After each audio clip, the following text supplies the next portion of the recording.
Hey guys, welcome in. This is Bolt from the Blue Tarot. My name is Sam. I'm an intuitive and I'm going to do some magic for you today. Hopefully, anyway. Here are some things that I channeled beforehand. If these don't resonate with you, it's all good.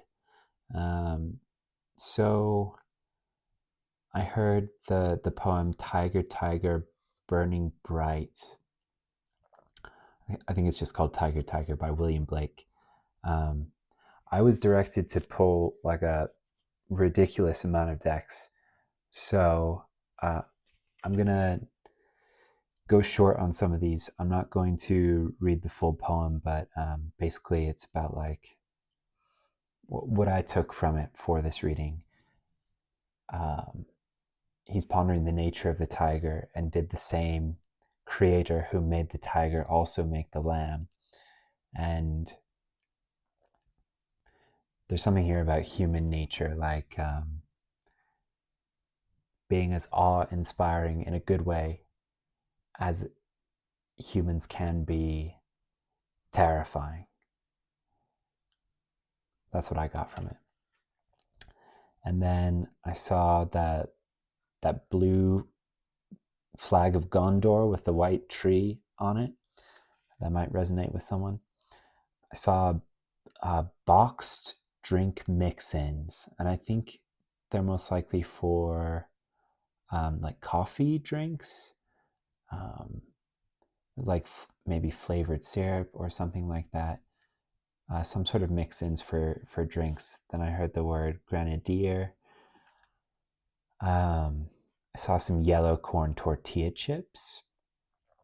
I heard the tune to The Girl from Ipanema, which is a beautiful Astrud Gilberto song, which you should definitely listen to if you haven't.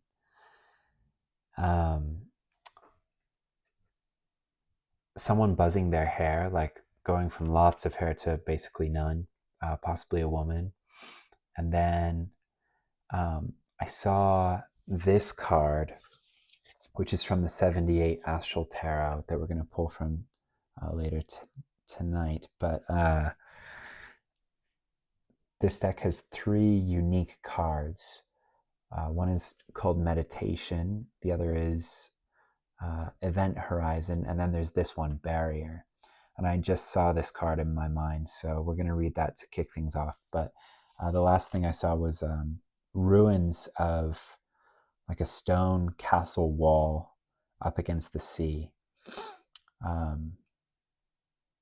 don't know if this is related to the idea of a barrier, but it was right up on the edge of a cliff facing the sea, like a dilapidated wall made of stone. And there might be something here about like a barrier to the subconscious or the unconscious eroding, or well, we'll see. All right, so I haven't read about this yet. It's been a few years since I've read this card. See if they put the unique cards at the beginning or the end.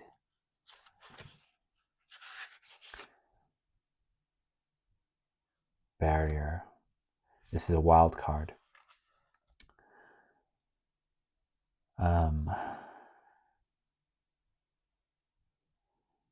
Okay, here's what the artist Larry Elmore says about the card. A woman crouches behind one of many standing stones in a forested glade. Above her floats a spacecraft of unknown origin. She looks fearful, worried for her safety, and clearly hoping that this obelisk will grant her protection from the alien interlopers. And then the card's message by the author of this book and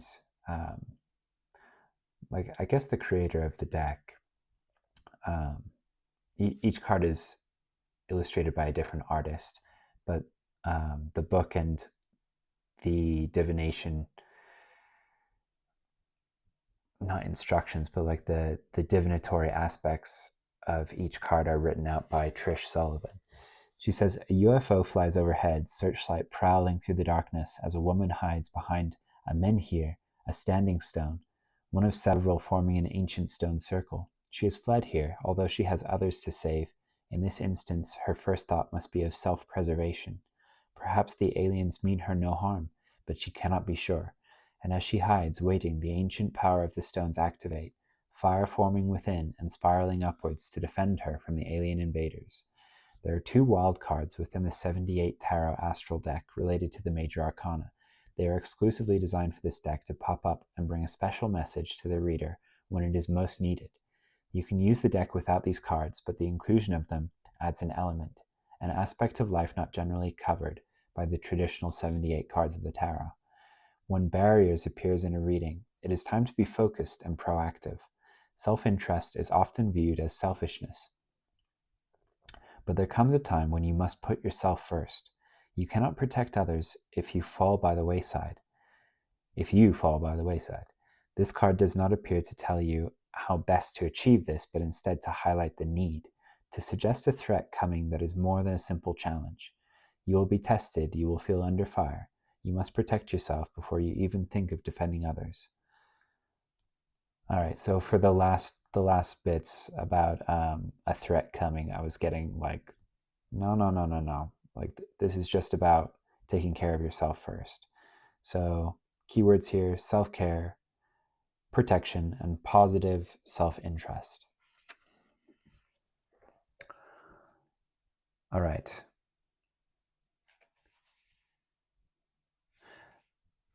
Where to go from here? Let's go with the Epics of Hind. Wisdom from the Epics of Hind.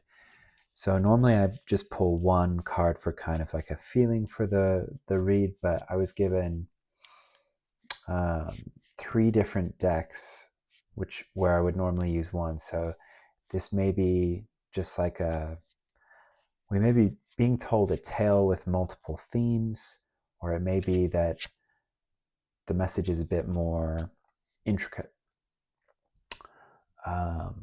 Okay, so we've got Kaikei's Disgrace. Kaikei's Disgrace. Just going to prop her up there.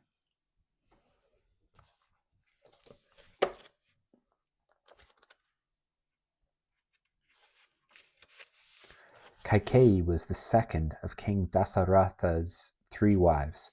She was brought up by her wet nurse, Manthara, who would often fuel Kaikei's jealousy against the first wife, Queen Kaushalya, to gain more importance for herself in the court. When Kaikei learned of King Rama's coronation, at first she was very happy for him, but Manthara poisoned her mind by saying that Kaushalya, Rama's mother, would become the favorite queen, while Kaikei's son Bharat would never have any importance. In the past, Kaikei had received 2 boons, a wish or gift granted to another, from King Dεηsryta. She used the first boon to get her son Bharat crowned as king. With the second boon, she got Rama exiled for 14 years from the kingdom. Her obstinacy ripped the family apart, which caused King Dεηsryta to die heartbroken on the 6th day of his son's departure. Her own son was so ashamed of her, he cursed her, ensuring that no other girl would ever be named after Kaikei, as she had wrought such disgrace upon herself. Do you judge people who have what you desire? Do you think that it is unfair?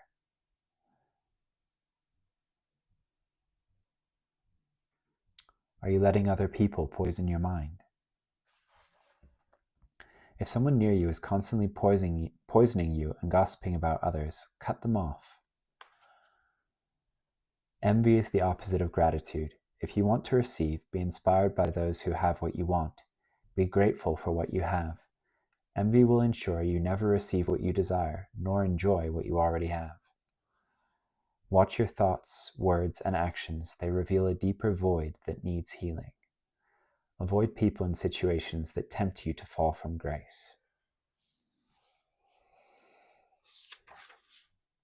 All right, so we have taking care of yourself first,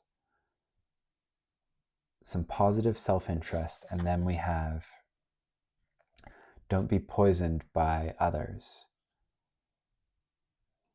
This positive self-interest may involve you just isolating from the energy of people who consciously or subconsciously are stuck in these very egoic patterns of thinking. If you're an empath, this can, like, you pick up on this psychic garbage and you might think these are your thoughts.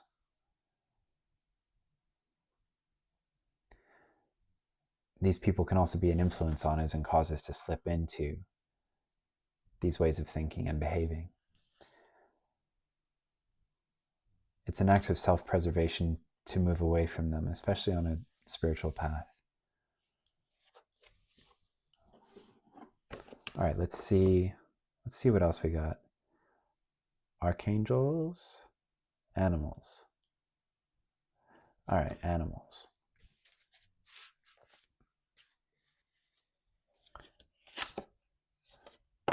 Cow, harmony, patience, and feminine energy. Harmony, patience, and feminine energy. I think I'm just going to prop this up against this book. Yeah, there you go.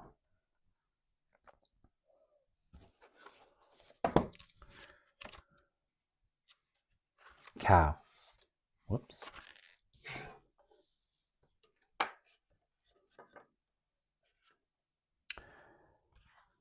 Cows are a symbol of grounding. Connect with the earth whenever you can.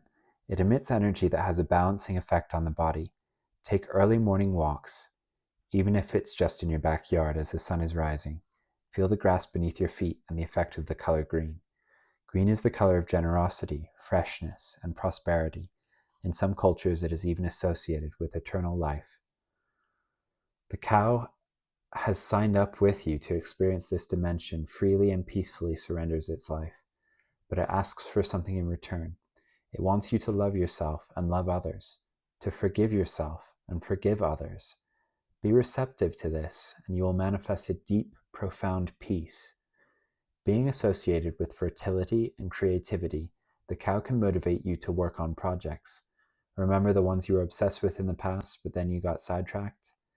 The cow will help you find more time by encouraging you to turn off the TV and computer, at least for a while. This will reboot your mind. At this time, communicate with others in person or at least on the phone. No texting, it says. It will clarify and strengthen your current relationships and assist in forming new, healthier ones. Stroll with the cow and relax into a new, comforting, and harmonious life. Some cow affirmations. I am nurtured by nature and thrive in its beauty. I heal all family relationships, especially the one with my mother, and focus only on love. I connect with and embrace my feminine side, allowing me to experience a new life. Okay. Grounding into nature as well, and resting in the divine feminine. Okay, archangels. No, I think that's one deck too many. Yep. That one we're going to jettison. We got everything we needed. Okay. Great.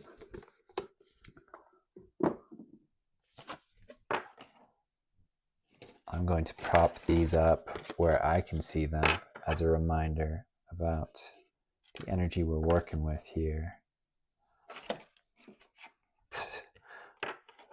Or not, if they're just going to keep falling over. I need a couple more of these. All right, guys.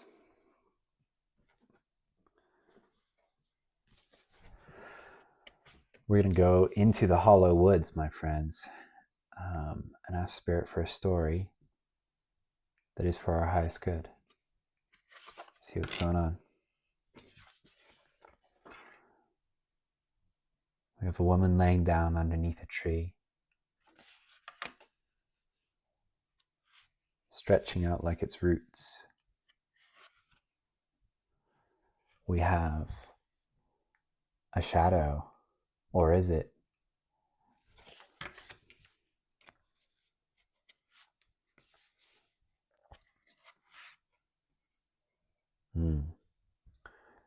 The gate up to a castle, and a left behind. Is it a rosary? Yes. a rosary.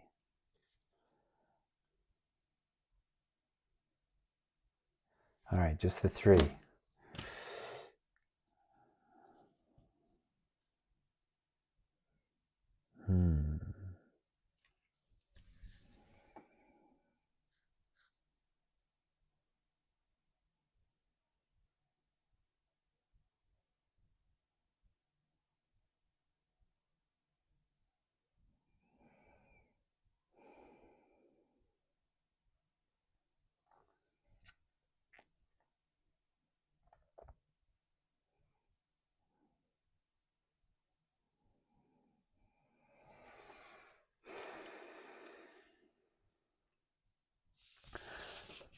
I think for sure what we've got going on here is like, this is you resting in your feminine energy, grounding, right? She couldn't be more grounded. She's laying on the ground underneath a tree. This is you resting in your feminine energy. And this is someone else, or someone else's ideas or thoughts. This is someone else who doesn't like that you're in this energy because they have been taught that this is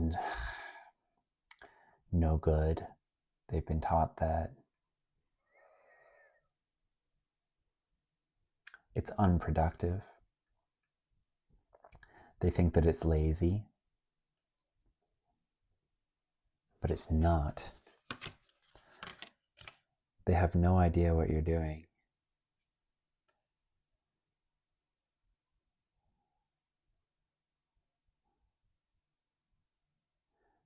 They're misunderstanding, perhaps purposefully.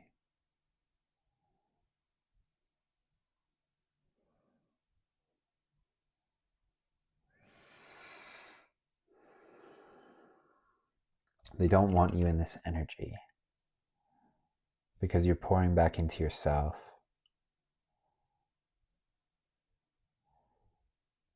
And that means there's less energy for them to siphon.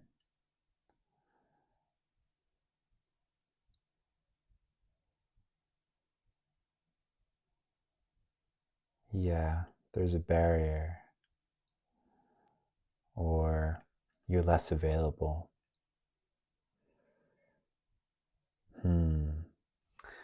This I'm not sure about.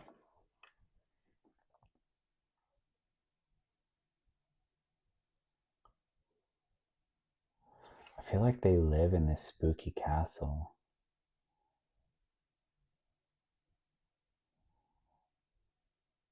And they long ago abandoned their faith.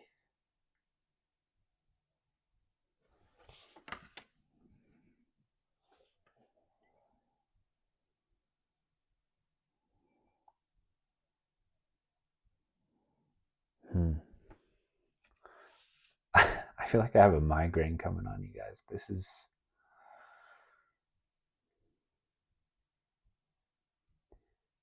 You might be feeling the same way. Like you might be needing to lay down right now. Okay. We're going to hop into some tarot. I'm going to throw a barrier back in here just for funsies.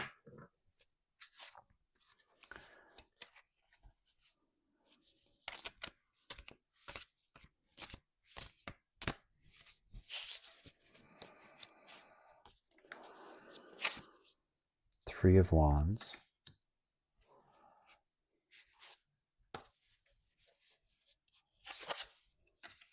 Ten of Cups.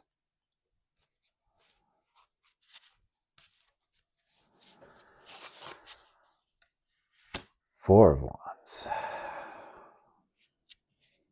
These are familiar cards. These have come out together before. Ace of Wands.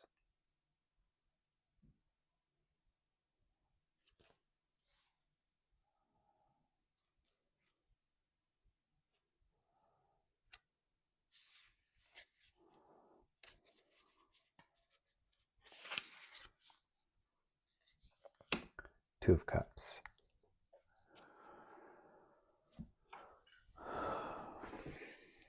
So this is a reading about pouring into yourself, putting your own oxygen mask on first,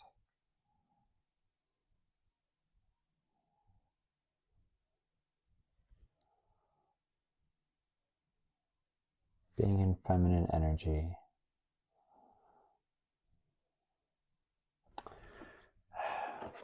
I'm noticing the contrast here. So this is like the healthy, sunny, positive side of feminine energy.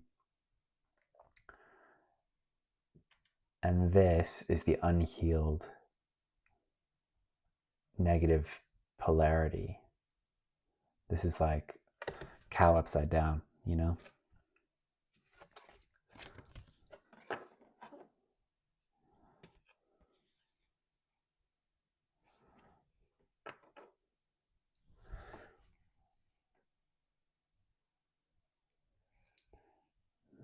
When a mother's tendency goes beyond care for a child and becomes some sort of manipulative power play.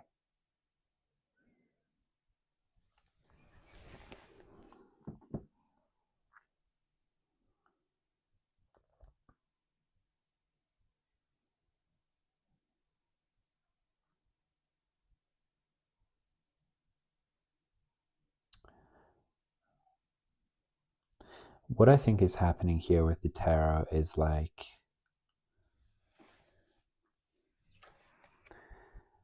oh, I gotta cover her up, I guess.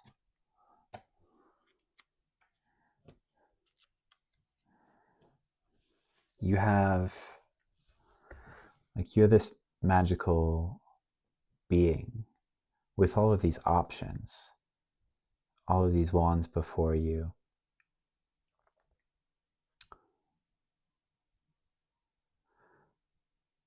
A lot of choices, a lot of like fertility, a lot of power. With the roses, you're also like growing thorns. And this isn't in, this is when you put on your own oxygen mask first. When you pour into yourself, because there's just less energy available to other people. And they might see this as something that you're doing to them rather than for yourself. And this is because they're energy vampire. They rely on your energy. When you withhold it, they're just stuck in their own energy. They're hungry.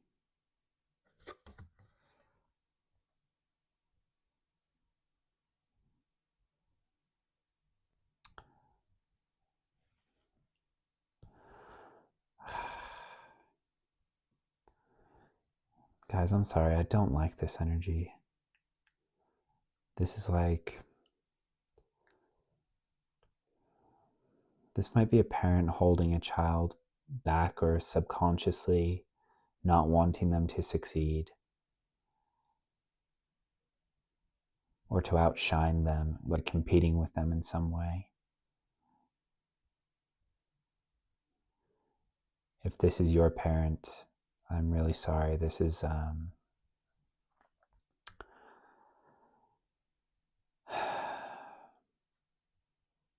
unhealed feminine energy, dark, negative polarity feminine energy.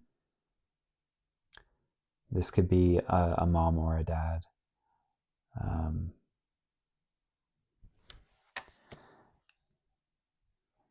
Anyway, guys, I'm sorry, they see you blossoming in this way, subconsciously probably. They see you pulling all of this power, this energy, this magic, magnetizing it around you, and perhaps on some level know that it's going to bring in your own community, your own family. And this will be a family that appreciates you for who you are, that loves you for exactly who you are, and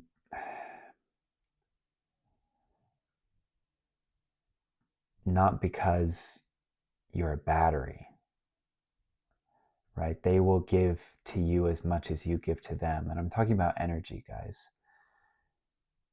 People can say like, well, I raised you, like I paid for all of your stuff, like I did XYZ. And while that might be true,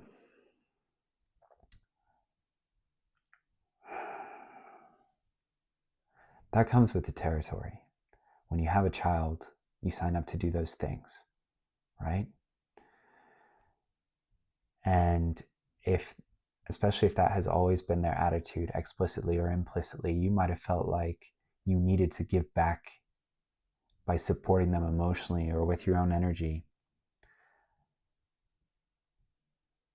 And you might have become this emotional, energetic crutch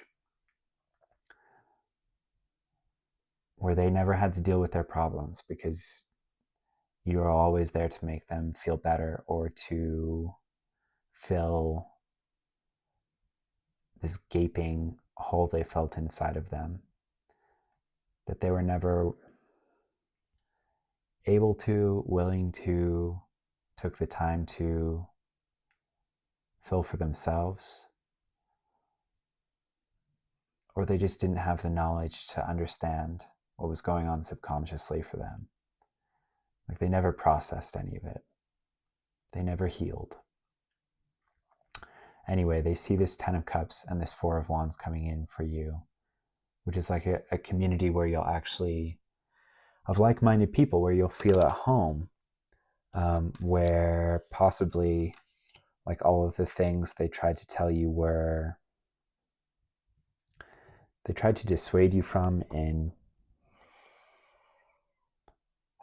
overt or subtle ways, aggressive or passive aggressive.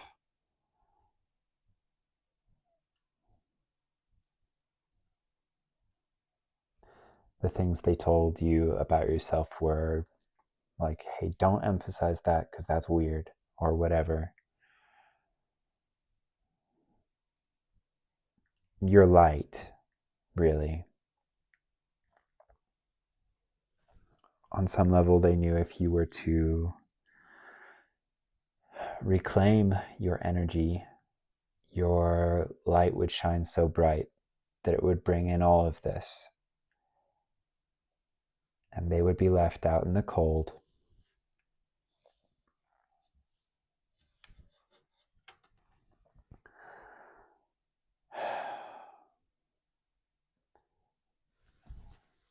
They would be left on the outside looking in, where they honestly deserve to be.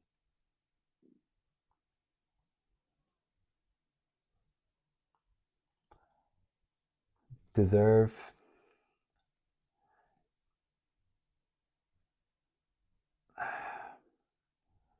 karma is about cause and effect, right?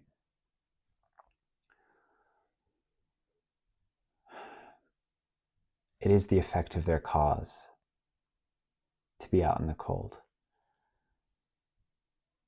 When we are constantly bringing these people in from the cold and telling them exactly what to do, and they don't listen, and instead they just want to be around you for your energy, and they just want to leech, they don't want to create their own or become self-reliant or self-sovereign,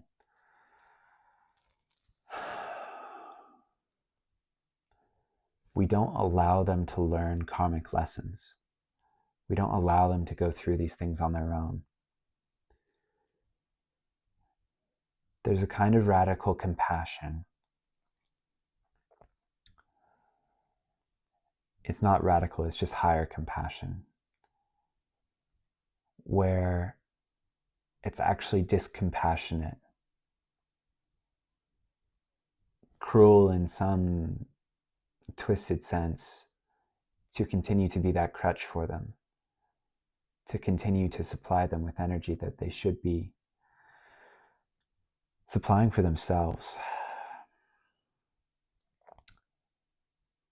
to continue to placate them and enable them, does not allow them to learn a lesson that will help their soul grow. And here's another thing, you guys, like,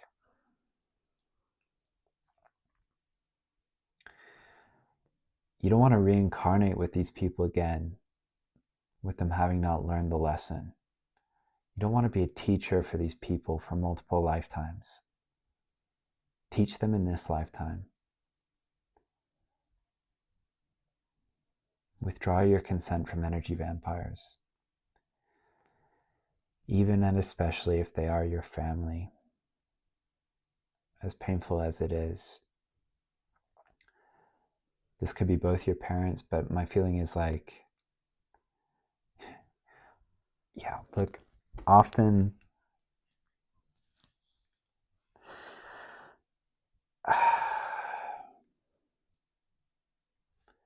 spiritually advanced souls, let me say that, chosen ones, whatever you want to, however you want to, light workers, often incarnate into families full of takers of narcissistic energies or people with narcissistic tendencies.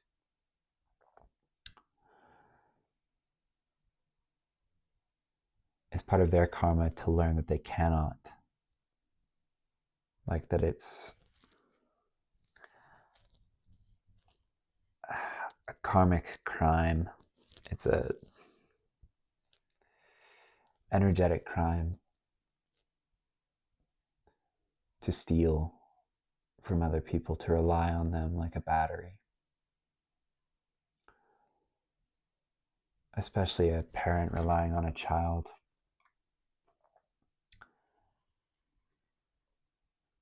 And it's our karma until we figure it out, to realize that it's not our responsibility, and that actually we are holding them back by continuing to allow them to transgress energetic boundaries and to take what is not theirs.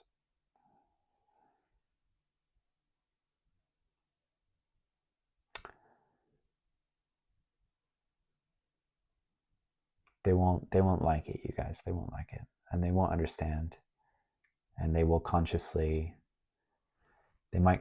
not understand, or they might consciously understand and pretend that they don't, right?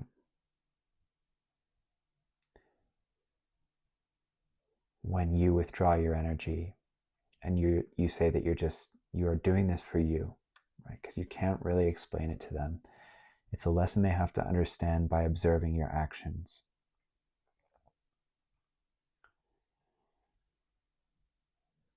They will call you selfish.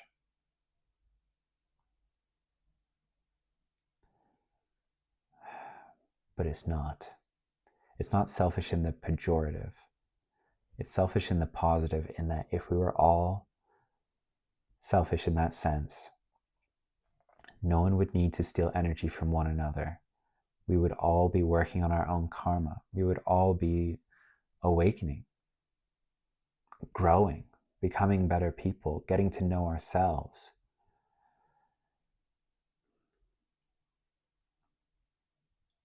You can't force them to turn inward and do this work. But what you can say is that I won't enable you in the ways that I have in the past.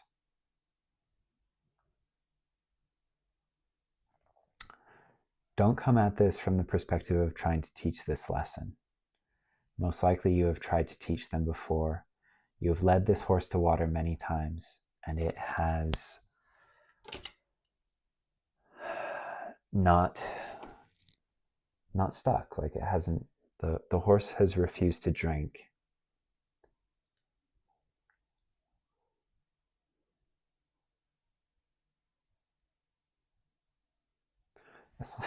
Or it's like, you know, you lead the horse to water and the horse is like, or you try to lead them to water and they're like, well, you have a water bottle, let me just drink from that.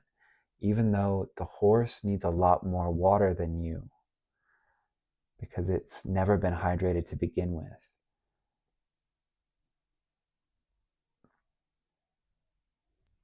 I just need you guys to see how selfish that act is on their part. Like, you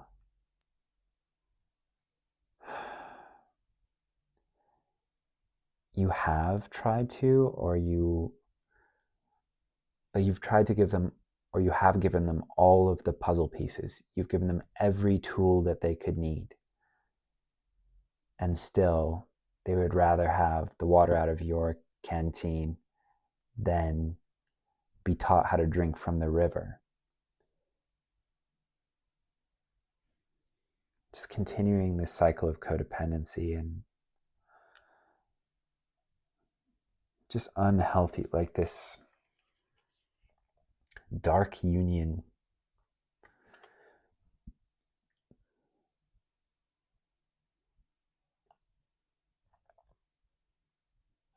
Big vampire energy.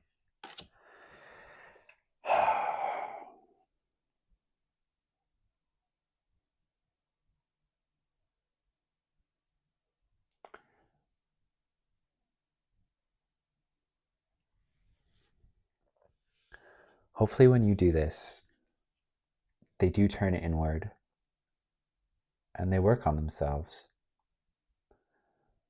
Like, this doesn't have to be the end. When people stop relying on our energy, when they start pouring into themselves, then they have something to give others. But they have to give to themselves first. Even when it's like, they have to do the work. They have to do the work. Ugh.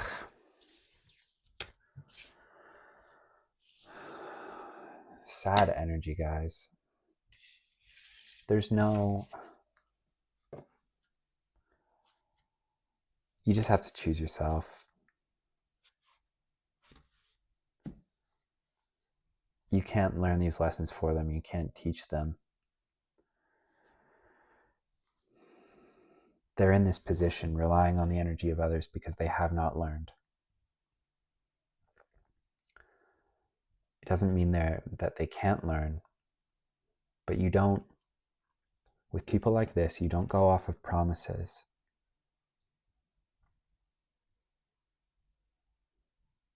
Do not accept like, oh yeah, I promise I'll do that.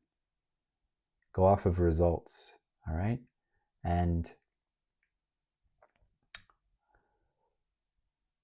before that time,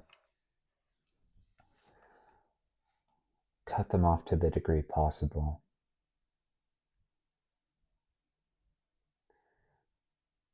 You'll be surprised the little ways in which you gave them energy.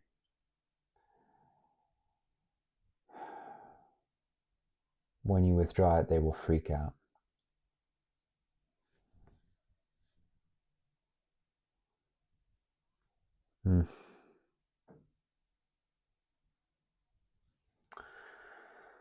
Okay. Let's get you guys some advice cards. What to do here? Luke, Yoda, R2-D2, and the X-Wing on Dagobah. So Luke's spaceship is stuck in this bog, and he can use the Force to lift it out with his mind, right? Like using spirit, the power of spirit. But he doesn't think he can do it because he's never seen it be done. He's never done anything like it. This is a reminder that our society thinks seeing comes before believing. Like the only things that are possible are the things that I've seen be possible before. Or in our own life, we might think like, why would something XYZ, like, why would something this good happen for me when nothing this good has happened for me in the past? And it's because it can't, you're not a match for it because you don't even believe that it could happen, right? Like, believing often has to come before seeing, especially when we're talking about magic, little miracles, like life-changing miracles, right? When we're talking about changing generational patterns, generational energy, when we're talking about breaking generational curses, you have to believe that it's possible for you because they will tell you that it is not. Explicitly, implicitly, aggressively or passive aggressively. They will cast doubt upon your manifestations. You also shouldn't share your manifestations with them or what you're trying to accomplish.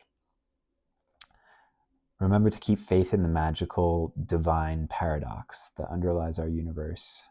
Believing in miracles gives your angels, your guides, your spirit team an opportunity to actually deliver them. Right? If you don't believe that miracles are possible for you, then they can't give them to you. Remember that our subconscious beliefs alter the quantum field and structure our lives. So choose to populate your subconscious with empowering beliefs and cleanse it out regularly. Self-hypnosis is really great, or subliminals. I have another channel called Samuel Speaks. You should check it out. There are some subliminals over in that space. I'm going to make a miracle-minded one here pretty soon. But so far, I've got one for psychic abilities and one for luck. And the luck one includes a lot more than just that. It's like positivity, abundance, magnetism, like everything that goes along with it, with the concept of luck. And it's a really good place to start.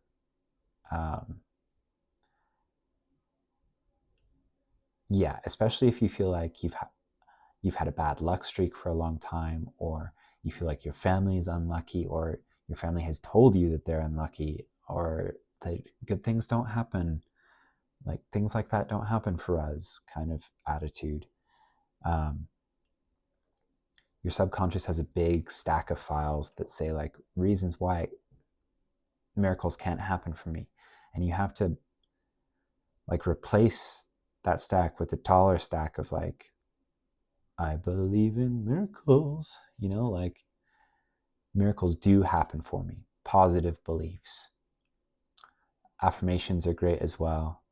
But really, like, people try to consciously change things and then they wonder why nothing is changing, and it's because their subconscious beliefs are holding them back.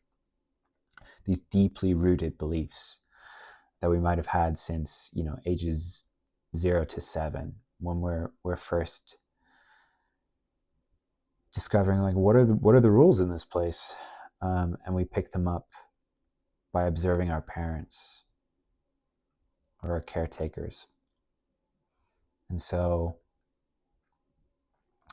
it's likely that if the previous generation didn't think miracles were possible for them, the next won't either, and so on, and so on, and so on, and so on, and so on, and so on, right?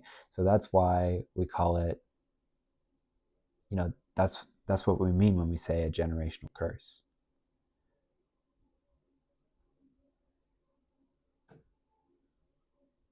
Subconscious. So you have to go for the roots, go for the subconscious beliefs, replace them with positive ones. and your life will do a 180. I promise you that. I promise you.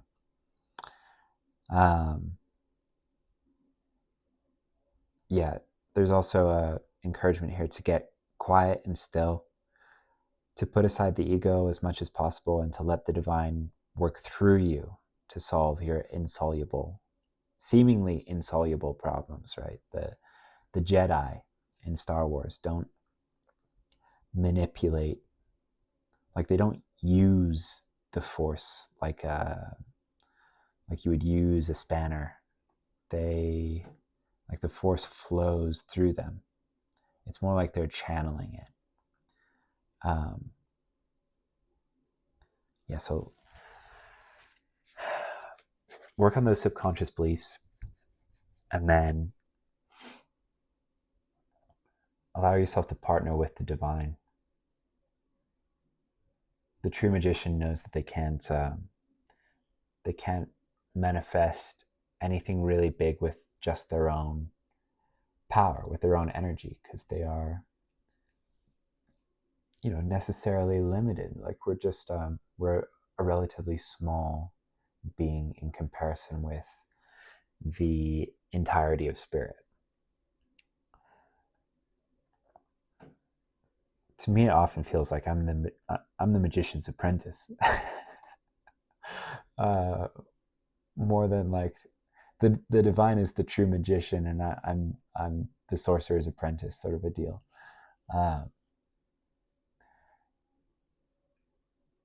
Yeah, there's something here about understanding where power flows from.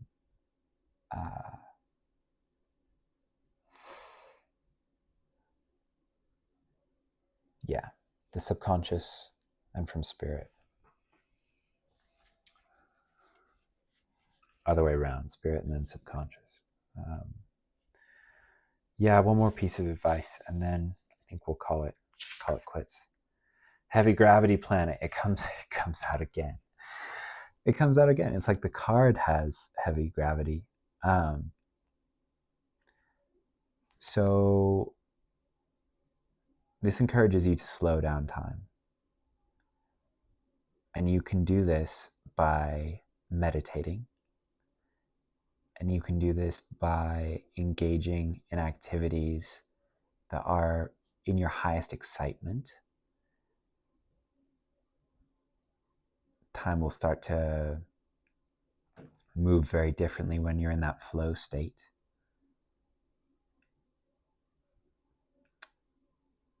What else here, Spirit?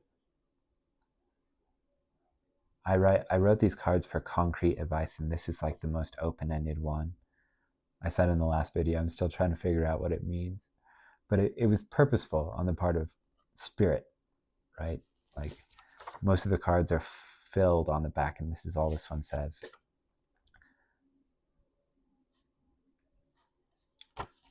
Because it's encouraging more of a disposition.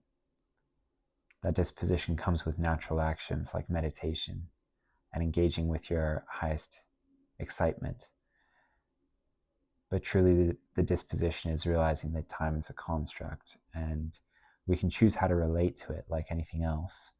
And we should relate to it as a friend, as an ally. Time is always on your side. It's working for you. Everything is happening in divine timing, which is neither, it's like Gandalf says, right? A wizard never arrives late, Frodo Baggins, nor is he early. He arrives precisely when he means to. Things happen exactly when they're supposed to.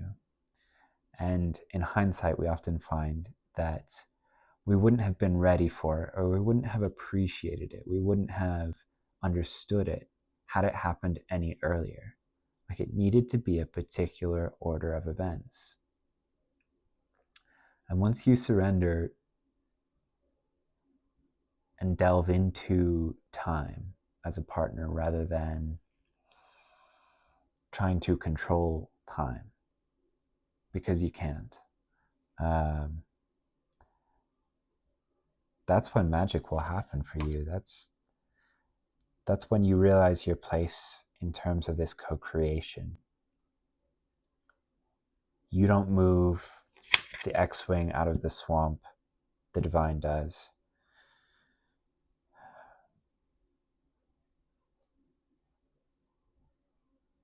And this goes back to being in your feminine energy, right? The energy that surrenders, accepts, receives, that is natural, right? It's grounded, it's part of nature, rather than the negative polarity of femininity that tries to control and protect out of lack and manipulate.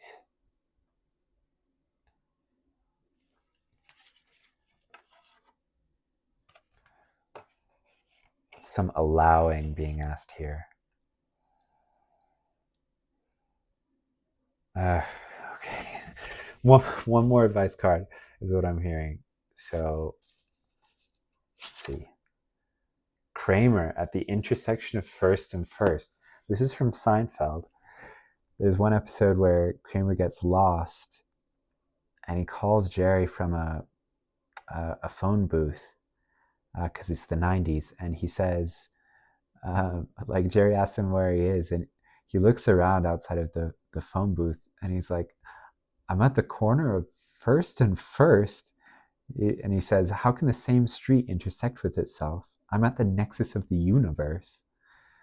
So you might be feeling lost, but you're in a space without space, a time without time, a space where all is possible, right? So when we feel lost, when we feel at this nexus of the universe, the ego immediately wants to control. Like, this is completely unfamiliar territory. Let's get some bearings. Let's make some plans. Let's figure out who's for us and who's against us, and what are our resources, and let's try and fix and control and manipulate and pin things down and hammer things into the wall, and like busy, useless energy.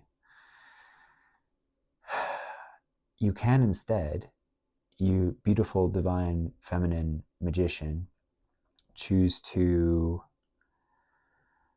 see this as a space where I don't know what's going on, so maybe I make the rules.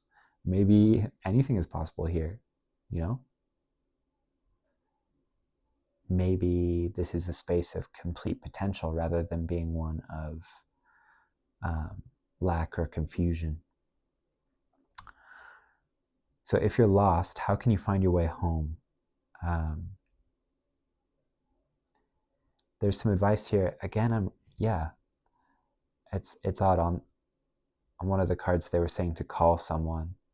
Usually my advice is about not like a gritty self-reliance, but it's more about like the answers are inside of you, as it is with most spirituality. But there's advice here to consider phoning a friend before things get out of hand.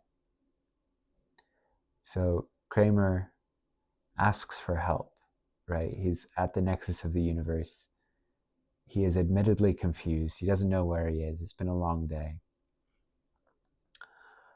So he calls Jerry, right? He calls a friend. So there may be someone who can help you. Don't think too hard about who this is. It's most likely sort of intuitive, right?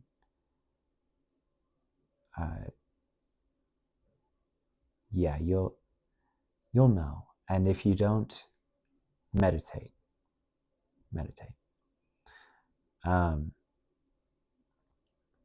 So if you're at the nexus, manifest from this place of power and magic, right? In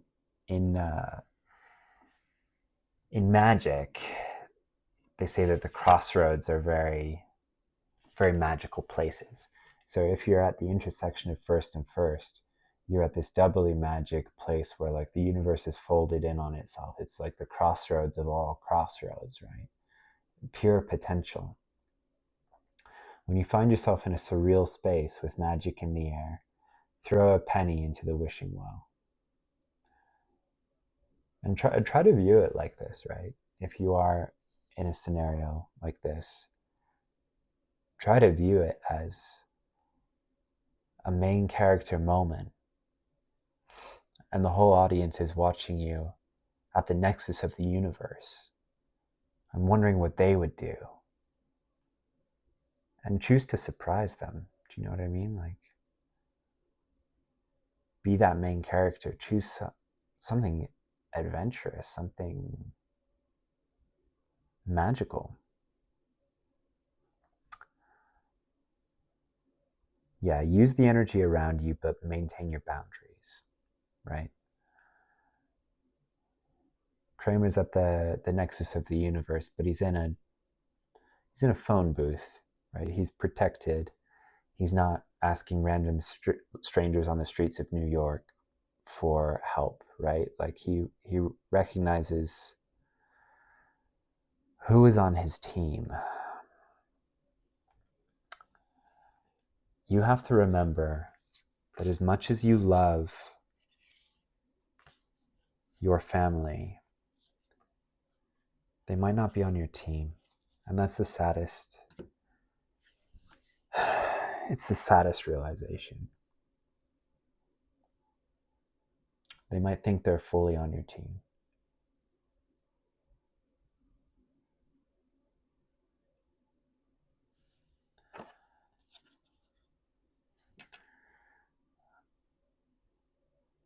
But if you recognize any aspect of this in a loved one, just know that manipulation is not a tool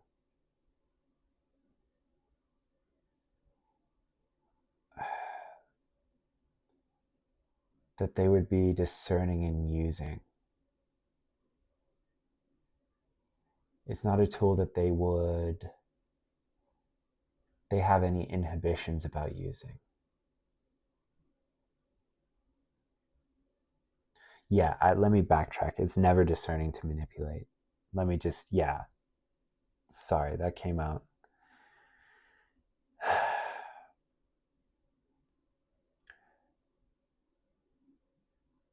They have no inhibitions about manipulating people, themselves included, right? It's an ego-driven thing. It's a control. It comes from a space of lack and fear, anxiety, derived from fear, right? We do things out of love or we do things out of fear. There's really truly no in between. You just start to see them as different shades.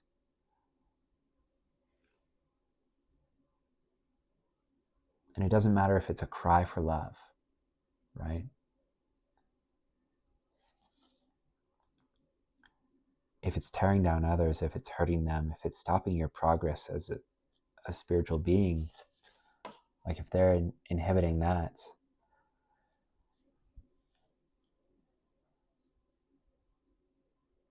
it's no good. It has to stop. All right, guys. Good luck in this space of, like, there's something going on with family here, but there's also this space of pure potential.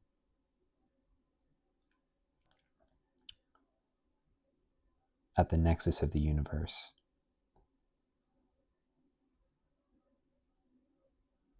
And hey, just know this, you're not going to mess this up. You're not going to mess this up. You're going to nail this. It might look messy on the outside.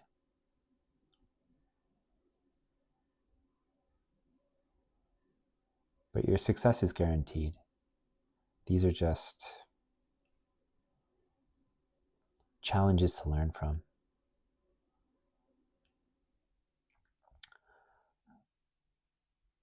Yeah, just challenges to learn from. Like any good story, it's what you take away, the lesson you learn, right? All right, guys, these videos are getting progressively longer and longer. I'll see you in the next one.